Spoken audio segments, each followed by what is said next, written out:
Okay, good morning everybody.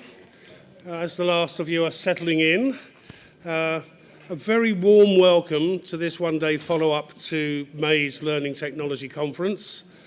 It's a lot less formal, a lot more interactive, as you are about to discover, and picks up on some of the key themes for the event.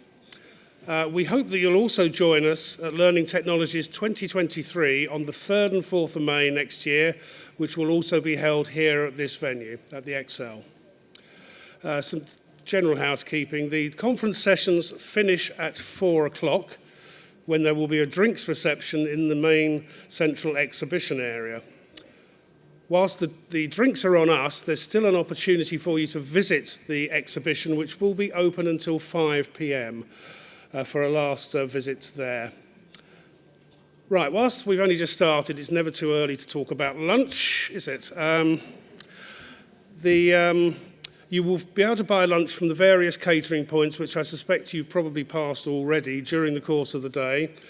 And tea and coffee are freely available for conference delegates throughout the day. And I believe that looks like a machine over there for you.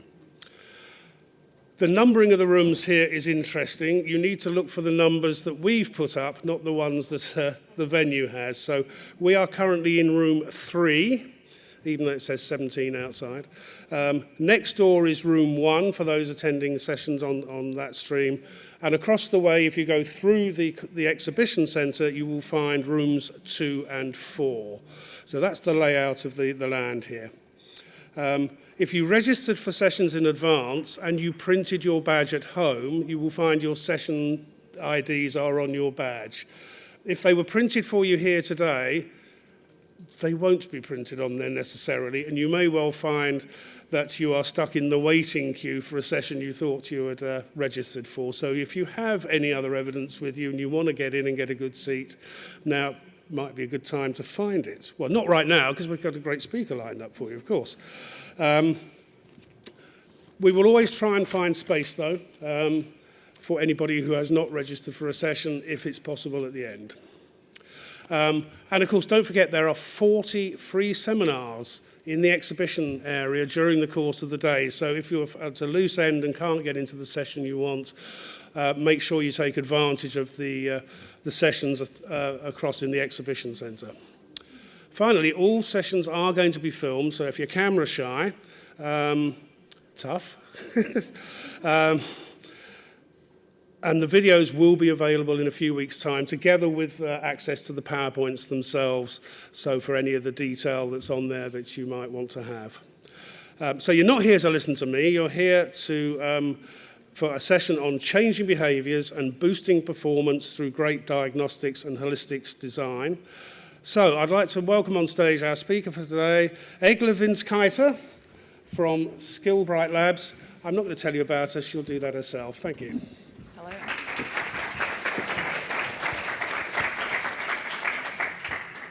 Hello, is the mic working? Yeah? Amazing. Well, there are probably 5 times as many people as I thought would attend the session. So thanks for coming. First session, I know Excel is a long way for most people. So welcome to Changing Behaviors and Boosting Performance through Great Diagnosis and Holistic Design. This is quite a mouthful. I must have been really inspired when I was coming up with a title. But in short, this session is going to be about using the COM-B Behavior Change Network to design, high-level programs that change behaviors. Speaking of, how many of you have heard of COM-B? Okay, so the next question is going to be a bit disappointed. How many of you have used it? If only 5 people have heard of it. Okay, amazing. So that the last question is a bit obsolete. How many of you have used any other behavioral science frameworks in your work in learning? Okay.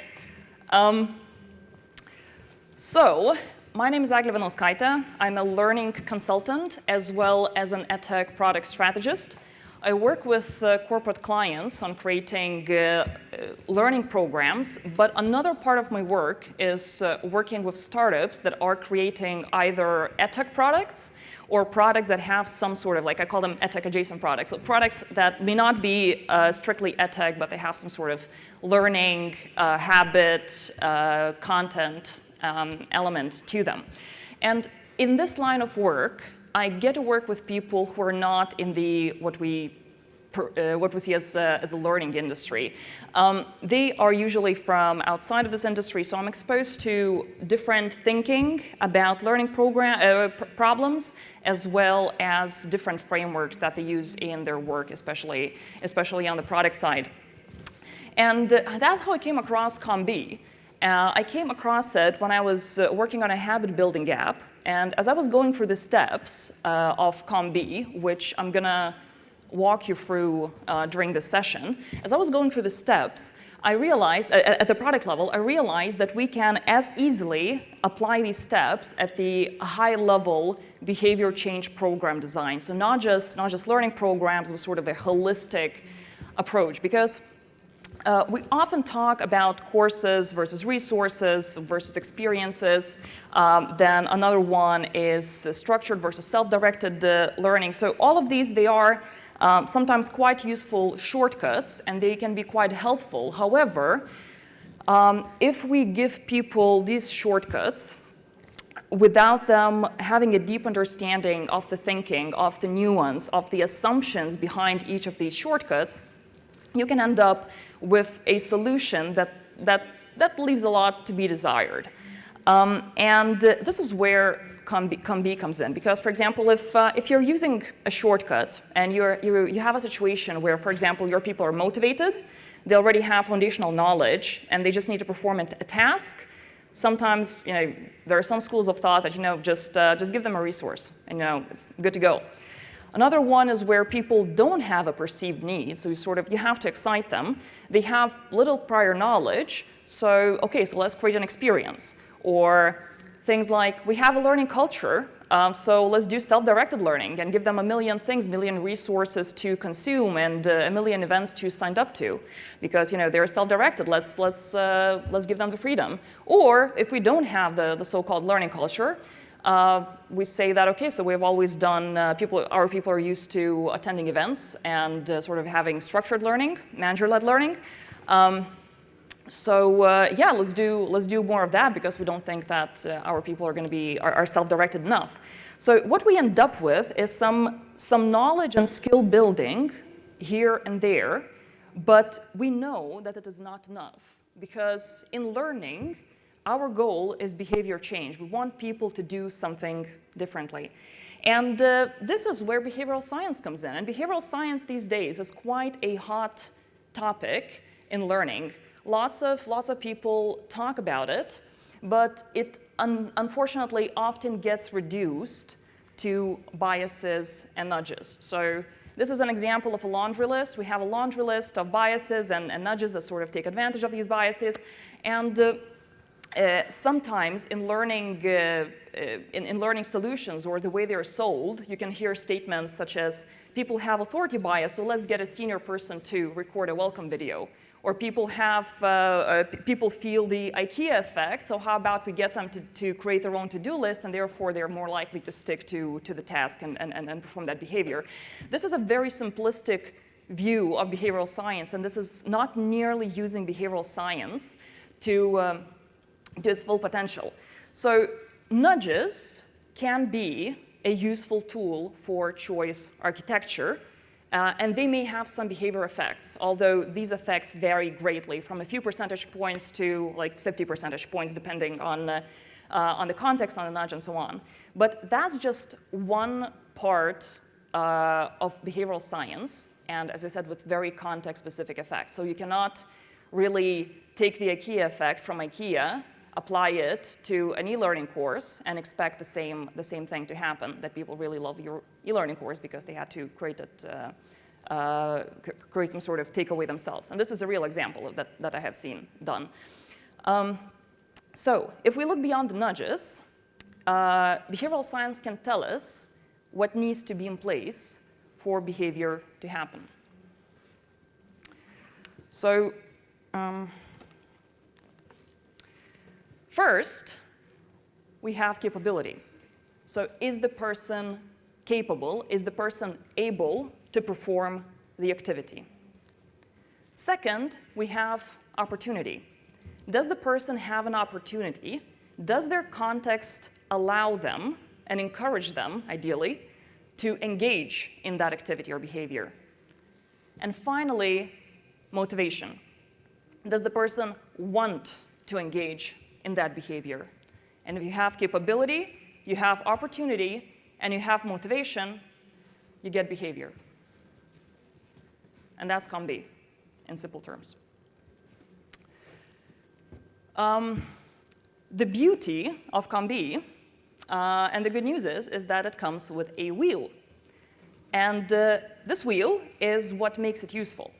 And you'll notice that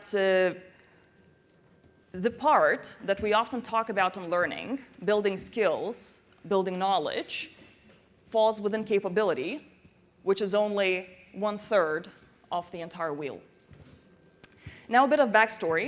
The COM-B framework was created in 2011, so it's not that old. It was created, it's born and bred here in the UK at UCL.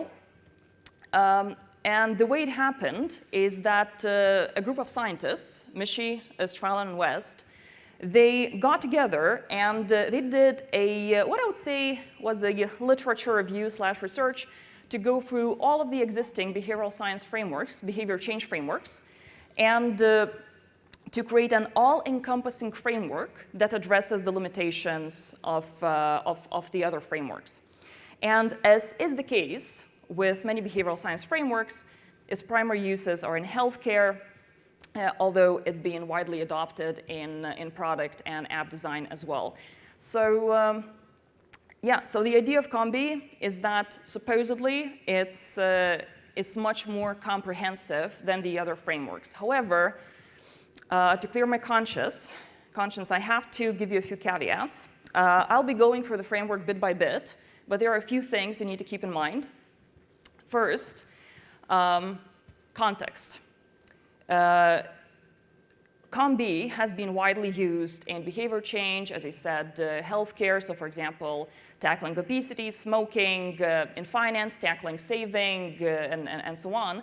However, it has not been comprehensively used and tested in learning context. So keep that in mind, that as any framework, it is a good, useful thinking tool, but it is not something that will produce a sort of like there's a direct causality here. Another one is human variability, which means that we are all different and we come with our own context, our own identities, our own ways of viewing the world, and some things are gonna affect us differently than others. So, for example, if you have, there was one noticed effect that, for example, opportunity is mediated by motivation. So if you have opportunity, it's not enough to have opportunity. You need to do a lot more work on motivation. So this was in a healthcare context. But anyways, just keep that in mind, that this is not, these bits, they are not equal. And it very much depends on who you're working with, who your audience is, and so on. So with that in mind, and my conscience clear, let's dig in. So, as I said, I view COM-B primarily as a thinking aid. It structures your thought process and allows you to go through all of the components of COM-B bit by bit. So the process I'm proposing is simple, just 4 steps, but the magic is in its execution. So step 1 is identify the behavior that you want to change, that you want to affect, the activity that you want people to practice. Step 2 is identify the blockers to that behavior. Step 3, address the blockers one by one. And step 4, sequence the interventions so that you can have a big coherent program. So, step 1, identifying the behavior. I'll be asking you to take a minute to come up with a behavior you'll be using throughout the session. The behavior I'll be using and working through as an example for you is giving constructive feedback. But can you take like 30 seconds to select a behavior you want people to practice? If you're internal, maybe there's something that could be, take the next hour, treat yourself, work through a problem that you're facing at work. If you are not internal, think about something that maybe your clients are often facing. And just note down the behavior. I have a few handouts. The situation I have here is that I thought that I'm going to have something like 20 attendees, so I don't have handouts for everyone. And so what I'm going to do is I'm going to distribute a few handouts per table, and pens as well. And some of you, so you'll be able to refer to the ComB wheel as you're working through it. And on the back side, it's a very simple table, so you can replicate it in your own notebook or somewhere in the corner of some odd pages that you have. Yeah, there are 20 in total.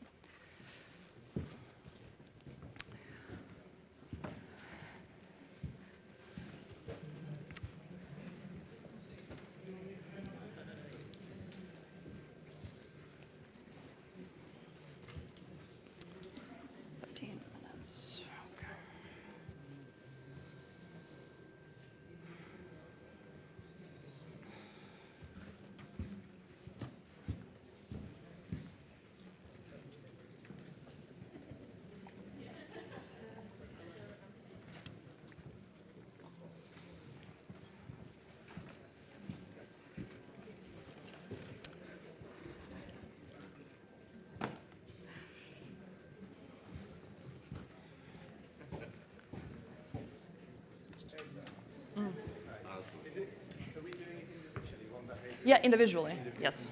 Yes.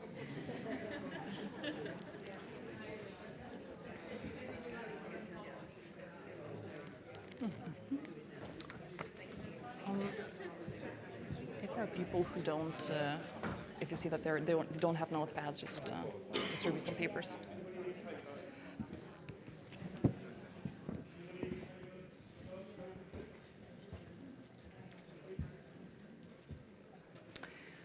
Okay, so hopefully you have now a behavior in mind, and so I'm going to be walking you through all 4 steps, but the goal is not an exercise for exercise's sake. It's more about you applying what I'm doing here. Obviously, in quite a rudimentary way, this process can take weeks in reality, but just going through the thought exercises so you get the gist of it, and you can do a much more pour a lot more thinking into this on your own time. So let's move on to step 2, which is identify behavioral blockers. And what we're going to do is we're going to go through each element of COM and note down the blockers one by one. So right now, I'm going to be doing that. Later on, I'm going to ask you to do the same for your behavior. So let's start with capability. Capability breaks down into physical capability and psychological capability. So a physical capability blocker might look like a lack of skills to perform a task. So I'm sure that everyone in this room is very familiar with what we would call physical capability. Skills, abilities, proficiencies, things that actually require practice. Not just knowledge, but practice. And then psychological capability is knowledge, it's memory, it's attention. So for example, can I focus attention for long enough to perform the task? For example, if the task is long in detail, such as coding or writing, do I need some help to stop me from procrastinating? So things like that. So that might be an attention blocker. Decision processes. So can we prioritize the task? Can we decide to perform it? So when something happens, can I understand that this sort of should trigger some sort of response, some sort of behavior? And behavioral regulation. So what that means is pretty much, can I do this behavior? Can I do this activity, take this action, even if I don't want to? So these are capability blockers. Now, opportunity breaks down into physical opportunity and social opportunity. So physical opportunity is your environmental context. time, location, resources. Can I physically perform the task? Do I have time? Am I in the right space? Do I have the equipment, resources, whatever? Social opportunity is about whether my environment enables me, or at least doesn't stop me from performing that behavior. So it's usually related to social influences, so social pressure, social norms, the need to conform to something, social comparisons. And I'm sure that you have seen examples, for example, in compliance, where people may have the knowledge, people may have the skill to perform some sort of preventative action. However, the norm in the organization is doing things a certain way, so they don't have the social opportunity. They feel pressure to not engage in the behavior you want them to engage. Or similarly, physical opportunity, they're cutting corners because they don't have time. So that would be an example of opportunity blockers. And finally, motivation, which breaks down into reflective motivation and automatic motivation. Reflective motivation is something that comes from within. It is my beliefs about myself and what I can do. It is my identity. It is my goals that I'm trying to achieve, so I'm motivated from within. Automatic motivation, it is much more about emotions. It's about impulses. This is where actually choice architecture, meaning nudges, might come in. But yeah, so one is deep, another one is in the moment. And a reflective motivation blocker might look like something like identity. I'm a certain type of person. You know, I'm not a numbers person, so I'm not going to upskill myself in data. Or I'm a people person, and what you do in marketing is, you know, I'm sort of like, this is not my thing. So that's an example of a reflective motivation blocker. Or another one is simply, I don't think that's important. That's another reflective motivation blocker. This is my belief that I hold. So yeah, and this is an example that I worked through for giving constructive feedback. So physical capability here is that I just don't have, or the learner I'm creating this program for, the learner doesn't have active listening and feedback giving skills. So when I go into a feedback conversation, I just do not know how to proceed. Psychological capability blocker is lack of knowledge on giving constructive feedback. So I don't know what good looks like, what good questions look like, what are the best practices on how to react to when someone reacts to my constructive feedback in an unsavory way. Another psychological capability blocker might be my lack of ability to tell when to share what feedback. So I am interacting with my reports all day, every day. I don't know which behavior warrants feedback. So this is my psychological capability. So this is in practical terms, when, for example, you're putting together a program, if you only address, if you only give people knowledge on what good feedback looks like, and you only give them practice session on how to perform these feedback conversations, but you do not address this blocker, which is that I don't know when is the right time, when I do not recognize the priority of that I should give feedback instead of move to another meeting immediately. This is a psychological capability blocker. Now, reflective motivation.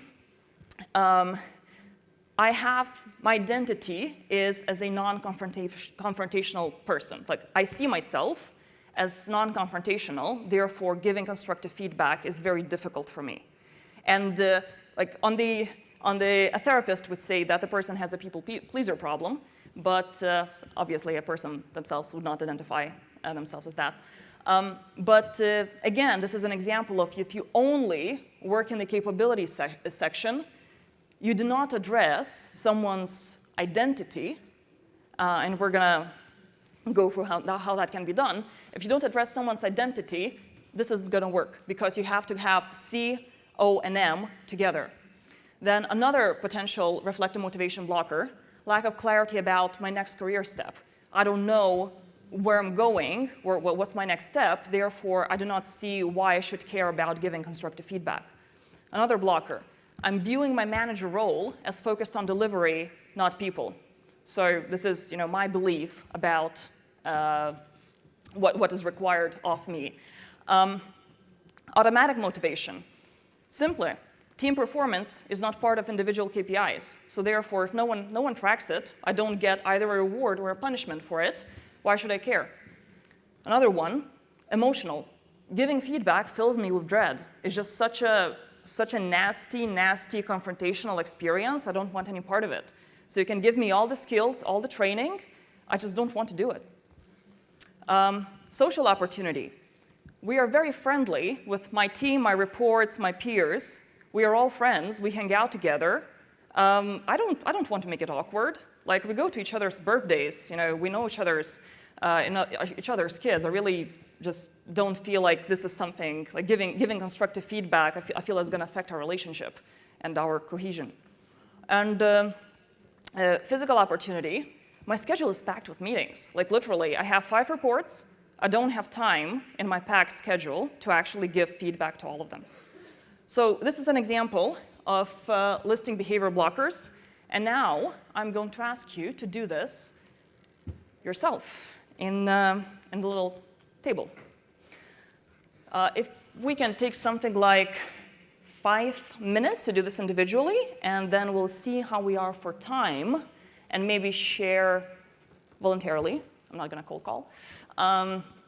Share something that you have noted down, not as a check, but more of an inspiration to other people. Because it can help others think, share stories, because as you see, once you start digging, you can have plenty of these blockers. I would come up with 30, 40 blockers for a single behavior. So let's do this, 5 minutes.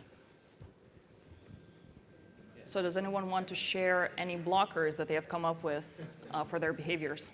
Volunteers. Come on, people, work with me here. Would you like to first of all share what the behaviour was and then the blockers associated with it? We didn't settle on a behaviour across the table. We've all got kind of individual ones, but we're kind of talking about the the use and how we might work with that. From my perspective, I was looking at sales process and qualifying needs in there, and one of the blockers that I've picked up for my own is in that psychological piece, so Psych C, of the fact that the model keeps changing. The sales model, it keeps being tweaked, and each year, each time we have a new kind of market release, the sales model keeps shifting, and so it's becoming difficult to get people to just go with it, I guess, yeah. Okay, thank you. One more. Please, people, work with me here. Let's head down the back where people thought they were hiding, shall we? Ah, there's a willing volunteer over in the corner there. Thank you, Don. A pity share. Okay. So I've been looking at trying to improve the behaviour of people in learning and development and get learning and development people to be more assertive and more comfortable with rejection or the perception they might be rejected. So that's the behaviour. I came up with a whole lot of potential blockers.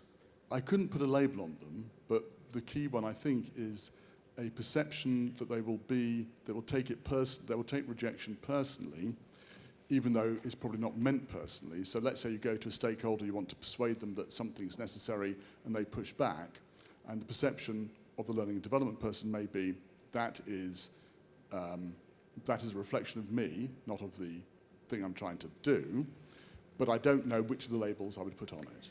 Yeah, it kind of sounds like part of it is social opportunity, like my environment does not allow me to say certain things and push back and be more assertive, and the other part is reflective motivation. It is my perhaps identity or some sort of insecurities that I have that if someone pushes back, that just completely destroys my confidence. I think so, and we had a conversation where we were saying, well, is it possible that some knowledge would help people over this? And I was saying, actually, in my observation, typically, people who know, well, the people who are more assertive and more confident very often actually know less than the people who are less confident.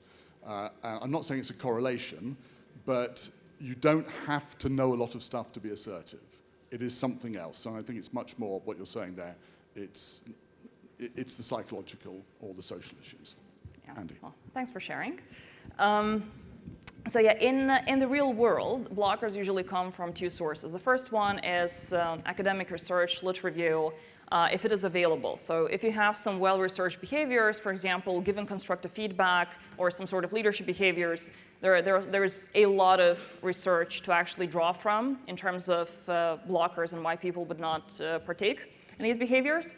And another one is field research, meaning actually talking to the people in your company, and not just talking, but also observing their context, because obviously people are not going to necessarily tell these things outright to you, especially when it comes to their like, for example, social opportunities and things like that. But so you have to get a feeling of what they are. So it is very important, as it is for any learning product, experience, program, whatever, to actually talk to the people who will be on the receiving end of it. So, without further ado, I need to speed things up. Step 3 is addressing the blockers. And the way it works is that you go through the blockers step by step, literally blocker by blocker, and assign interventions to overcome each blocker. And in practice, it's usually a combination of, first, your own expertise, your earned insights. So in your experience, what has worked to overcome certain blockers? The other source is expert input. So if I'm working with a behavior which I'm not really a subject matter expert in or don't have any experience, own or vicarious in it, I might want to consult with experts who have that experience. And finally, again, academic research, especially when it comes to all kinds of psychological blockers, you can tap into that and find actually research, evidence-based interventions for it. Now, there is a fourth, unofficial source of inspiration that I personally like to use, and this is what we're going to do now.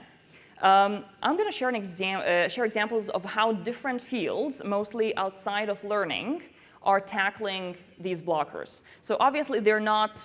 None of these examples have been done intentionally by going through the combi wheel, but they overcome some isolated blockers inadvertently quite well.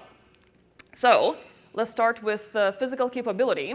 I really like to look at coding boot camps. I'm quite inspired right now. I just put together one a few weeks back, and I'm cheating here a bit because I said that I was going to stay away from learning, but like it's sort of like a bit of a muddy water situation. This is not strictly corporate learning, so let's look into it.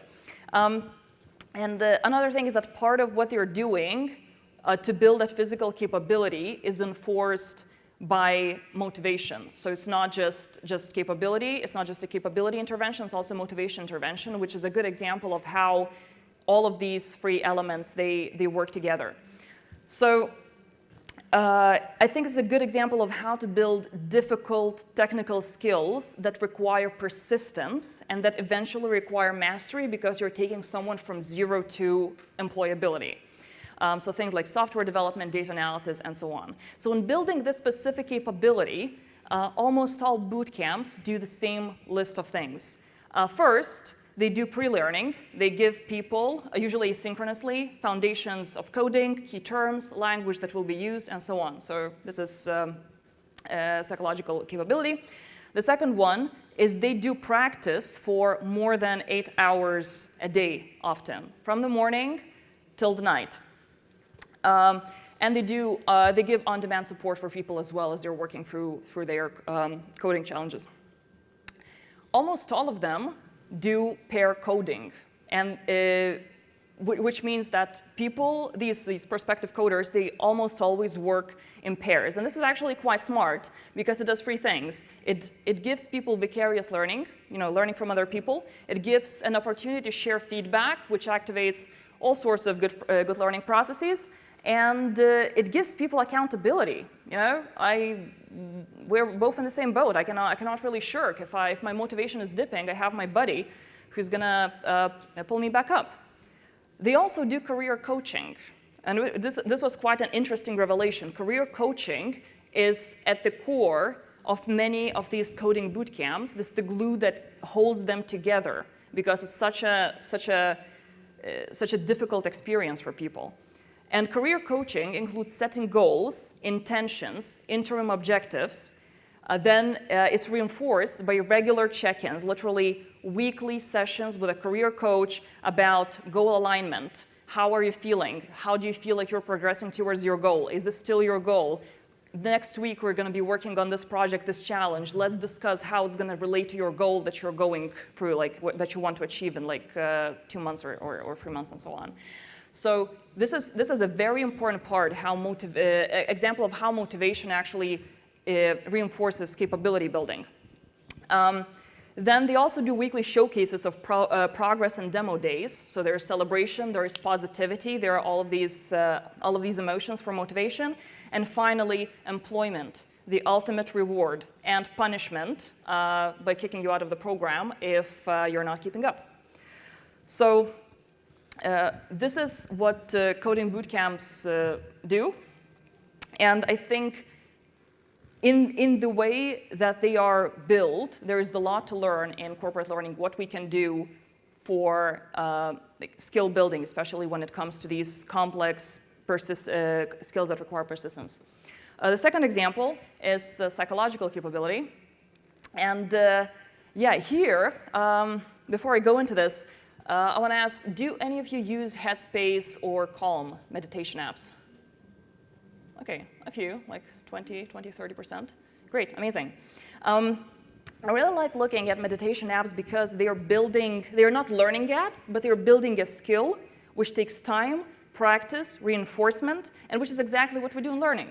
So the factors that I want to highlight within psychological capability is attention and streamlining decisions, if you remember some of the factors over there. So meaning, how do I influence the decision to engage in the behavior that I want someone to engage in? So on the left, we have Headspace. On the right, we have Calm. So Headspace, literally checked into it yesterday. The first page that I see is pretty much it telling me that do this in 60 seconds, obviously once you've paid for the non-free trial. Then if you have 3 minutes, do another one, and then another one. And if it's afternoon, do this. If you're going to bed, do that. So it's really streamlining my decisions. It's simple but very effective choice architecture where I don't need to think. Headspace makes it really easy for me to know what I need to do next. Now, Calm, on the other hand, when you open Calm, you get, this is their page. They don't have a page like this. This is their main page. They have Daily Calm, which you can scroll to the right, and you have Daily Wisdom, Daily Trip, and Daily Stretch. Then you have other things on screen. So, in case you want to sleep, in case you want to meditate, in case you want some inspiration and wisdom.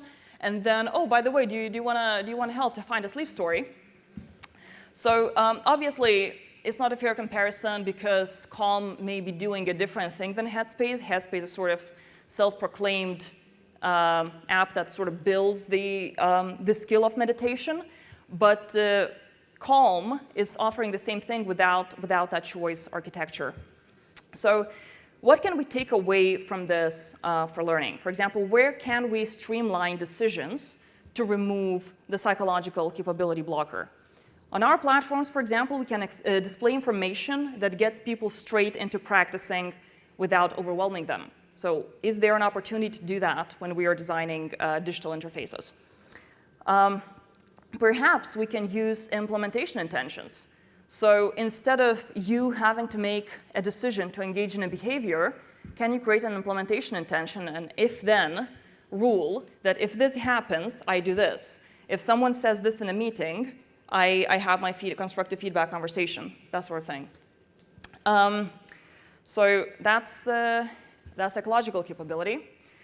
Physical opportunity.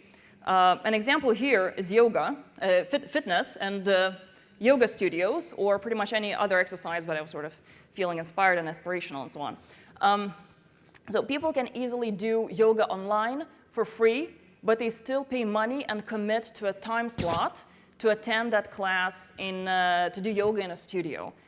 There are perhaps several reasons for it, but a big one is that if you want a specific time and place to perform that activity. You like carving out the time, you like the ambience, you like the shared energy with people, so that space, that location, it matters. So what can we take away from this learning? For example, one trend that has been sort of kind of picked up with school and university students is live online study rooms where people dial in and study in shared silence. So it's literally just about carving out time and space to do this. So is there a time and space that you can help people, that you can help your learners carve out and help them just perform the behavior that you want them to perform? Social opportunity, and here I want to look into an example of community building.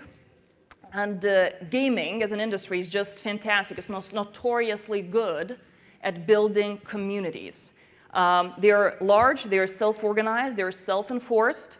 Think Minecraft, GTA, Counter-Strike, a whole list of them.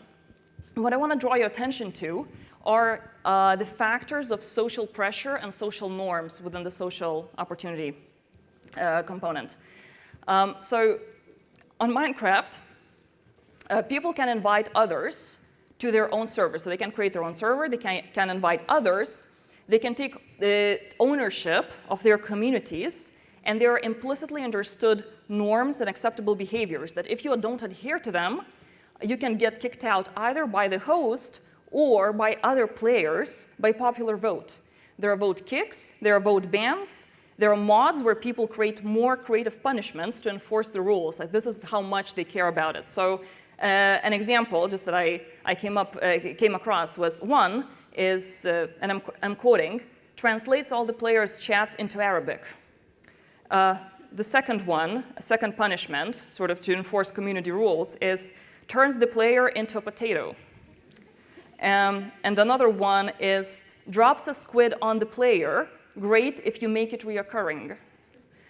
So this is an example of a community that is co-created, so all players can take ownership of the server of that place, their online community that they have created together. And that affects both their behavior and the behavior of other people around them. So when we're building communities for learning, how can we involve people in the creation of these communities so that they feel obligated to participate and to do it in a certain way, to a certain standard? So what are the opportunities to actually build an ownership in communities, learning from the best practices of how games do it into our learning communities to overcome the social opportunity blockers?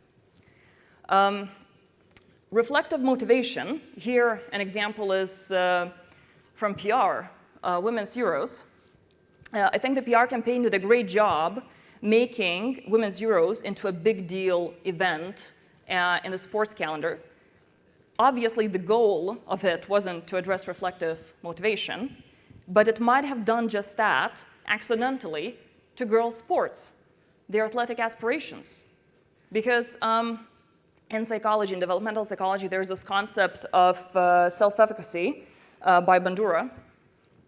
And self-efficacy is the belief that I can achieve the goals that I set. It's not that I have the skills to do something, that I can persist with those skills, overcome any blockers in my way to actually reach my goal. That's self-efficacy. Now, self-efficacy is a concept that's often used to help children create successful identities. For example, women in science, or in the American context, minorities in college, the so-called college-going identity. And Women's Euros might have done this for girls seeing themselves in professional football. So, very quickly, self-efficacy is influenced by 4 factors. First factor, mastery of experience. I have evidence I can do this. I've played some football, like for example, I've played some football and I was good at it. Check. 2, vicarious learning, meaning I have seen others like me succeed Importantly, like me, someone that represents my identity. Example, women playing and winning in professional football with emphasis on how they nurtured that interest since they were girls. Check. Third, social persuasion, meaning others have told me I can do this. Example, all of the media talking about how women can finally achieve in football. And finally, the fourth factor, affective state, meaning that I'm in a positive state of mind. Example, this whole national mood uplift and celebration. So we have matter of experience, vicarious learning, social persuasion, affective state that leads to self-efficacy that overcomes the reflective, potential reflective motivation blocker that is related to how I see myself and how I see myself, what I'm capable of achieving.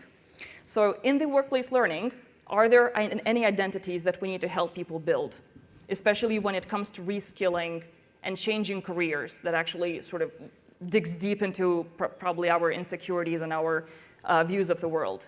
How can we fulfill the four factors of self-efficacy to create interventions that address reflective motivation like that? And the final one, automatic motivation. I'm going to play you this video, praying that everything works, and yeah, you'll see what I mean. Numbers tell amazing stories, and if you have the skills to be able to pull out what that story is, it's like a superpower. You need accounting in your life just like you need water. Seriously. People hate it, and my job is to make you love it. People think accounting is boring, but accounting can send you to jail. I can't wait to show you something. I love fraud stories and I love true crime. I use that as a way to make people understand why they need to know about accounting. A woman stole millions from a small town government. How does this happen? Ask yourself, what do the numbers tell? Let's visit the WorldCom example. Pay attention to what they did. They made an expense become an asset. They used basic accounting principles to hide billions. This is why understanding accounting is so very powerful. What I want anyone who's taking this course to realize is that you're not just in an accounting class. You're learning valuable life skills. The most powerful person in any business is the person that understands money. This course gives you a power that a lot of people just don't have. Welcome to Introduction to Financial Accounting. Let's get started.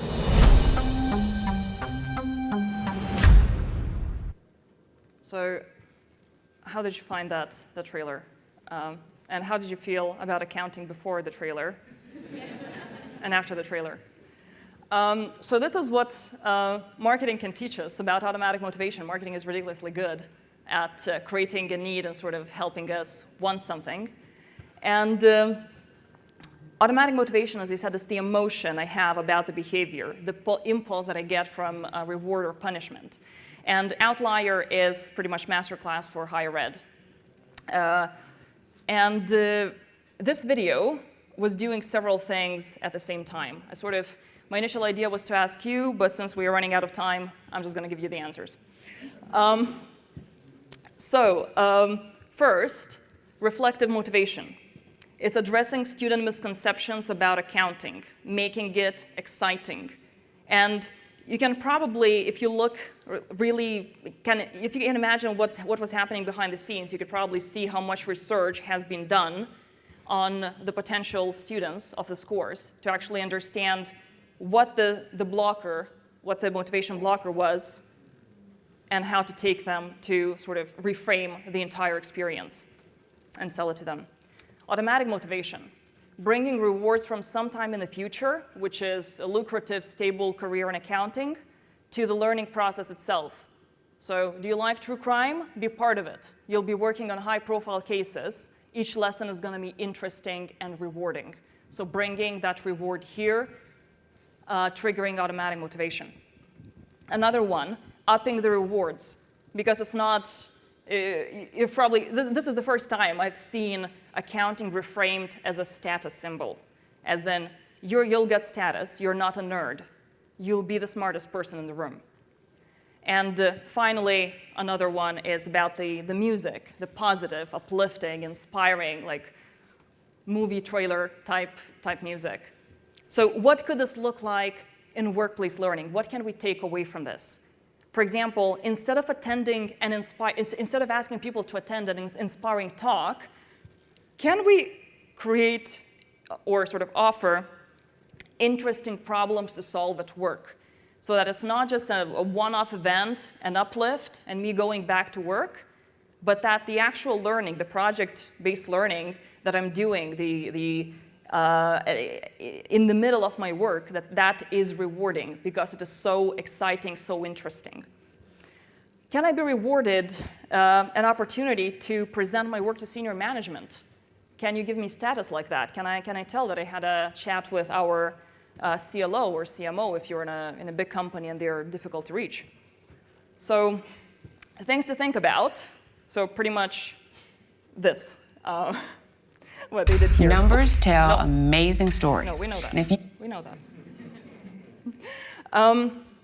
So I really wanted to ask you to do another exercise, which was about addressing the blockers, but I'm going to quickly go through them.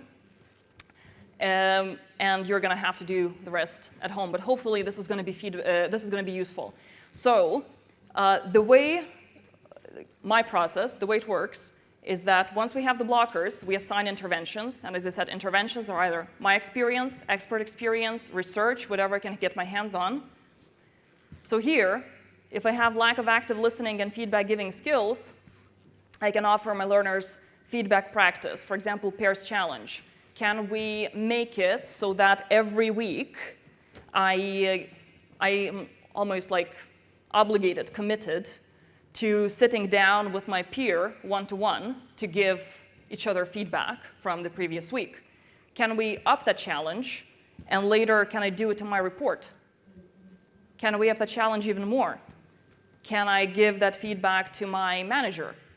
So giving opportunities to practice that feedback. And obviously, this is not comprehensive. This is just off the top and something that would fit on a slide. Psychological capability, lack of knowledge on giving constructive feedback, and lack of ability to tell when to share what feedback, or repository of created resources. This is where they come in and can do the job quite well.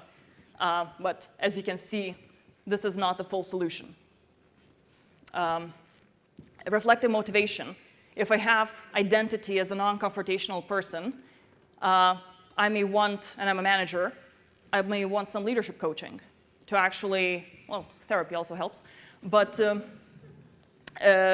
some coaching to actually identify that I have this problem and overcome it in privacy. Lack of clarity about next career step. So should I have a career conversation and milestone setting with my line manager? If I view manager role as focused on delivery and not people, can we create, as an organization, a showcase of career pathways in our organization and do a campaign showing all of the careers available to you and showing potentially like the managers that are above you and what their work entailed, and emphasizing how them being focused on people got them where they are into those career paths. Automatic motivation. Obviously, if performance is not part of KPIs, add them to KPIs. Like if it's not measured, it's not going to get done. Giving feedback fills me with dread, and I would say it was another one. Viewing my colleagues as friends. This one, a team workshop where we together as a team, we get together and reframe feedback as a gift, as a kindness, as something that we are actually helping each other do by giving that feedback, so that once we have the skills to do it gently, this is actually perceived not as an attack. And we are all cool. We're still friends. Actually, we are even better friends because we are on this journey together. And finally, schedule the freaking meetings. has to happen. And we're not going to do this. I had two more exercises. How naive of me. The final step is sequencing the interventions into a coherent program. And again, we have all of these interventions, all of them that I put together. Actually, in practice, it's quite helpful to do this exercise, obviously as a team with all of these inputs, but also using Post-its so that you can later rearrange these Post-its into a program. So you had your list, and you can literally take the Post-its on a big table and start putting together a program. And this is how I rearranged pretty much everything that was on the, in the table into an example program. We have prep, 101s, add to KPIs, work level career mapping. We have team workshop so that everyone's buttered up to be receptive to feedback. We have one strand of the program, which is about giving the knowledge about good feedback and giving lots of practice with, obviously, meta feedback, giving feedback when giving feedback. We have all of this is supported by a resource repository that gives me foundational knowledge as well as builds on, sort of enhances and scaffolds the experience as I improve. We have leadership coaching for me as a person, as a leader, as a manager to overcome my stuff. And finally, the second strand, the launch of Career Pathways campaign, which creates career conversations and goal setting with line managers en masse. And once you have that, we have a series of fireside chats with our organization senior management. And once you do that, this is a program that's hopefully going to help people give constructive feedback. And this is a little bit of self-love from me. Thank you.